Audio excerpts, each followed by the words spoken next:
नमस्कार दोस्तों। कल्पना कीजिए आप राजस्थान के एक सुनसान किले में खड़े हैं। चारों तरफ खामोशी, टूटी हुई इमारतें, खाली गलियां और डूबता हुआ सूरज। लेकिन जैसे ही अंधेरा होने लगता है वहां मौजूद हर इंसान को बाहर निकालने की चेतावनी दी जाती है। आखिर क्यों? क्या सच में उस जगह पर कुछ ऐसा है जिसे आज तक कोई समझ नहीं पाया?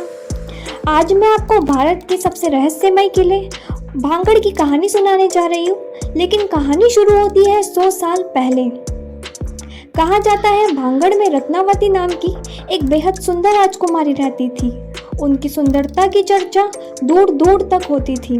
उसी राज्य में सिंघिया नाम का एक तांत्रिक भी रहता था।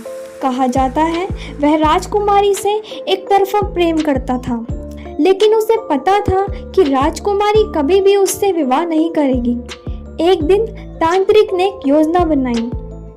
उसने राजकुमारी के लिए खरीदे गए इत्र पर जादू कर दिया। जैसे ही राजकुमारी को उस इत्र का उपयोग करेगी वह उसके वश में आ जाएगी। लेकिन यही कहानी में आता है सबसे बड़ा मोड़। कहा जाता है राजकुमारी को उसकी चाल का पता चल गया। उन्होंने उस इत्र को एक बड़े पत्थर पर फेंक दिया और फिर जो हुआ उसने सब कुछ बदल दिया। जैसे ही इत्र पत्थर पर गिरा वह विशाल पत्थर तांत्रिक की ओर लुढ़कने लगा।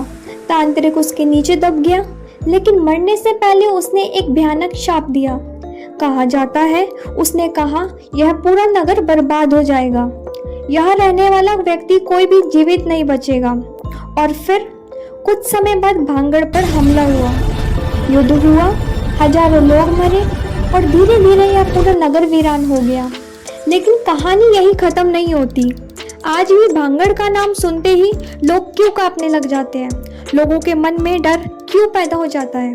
कई लोग दावा भी करते हैं कि उन्हें वहाँ अजीब अजीब सी आवाज़ें आती है। कोई दावा करता है उसने वहाँ रात को रोने की आवाज़ सुनी है, और कुछ लोगों का कहना है उन्हें ऐसा महसूस भी हुआ जैसे कोई उनका पीछा कर रहा हो।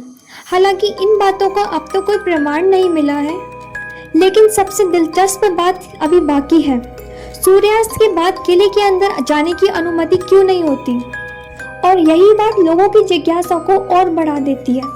तो सवाल यह है, क्या भांगड़ सच में शापित है? क्या वहाँ कोई अनदेखी शक्ति मौजूद है, या फिर यह सिर्फ एक रहस्य है जो आज तक सुलझ नहीं पाया? फैसला मैं आप पर छोड़ती हूँ। अगर आपको एक रात भांगड़ में अकेले रुकने का मौका मिले तो आप क्या करेंगे? कमेंट में ज़रूर बताइएगा। और ऐसे ही रहस्यमय कहानियों के लिए चैनल को सब्सक्राइब करना मत भूलिएगा।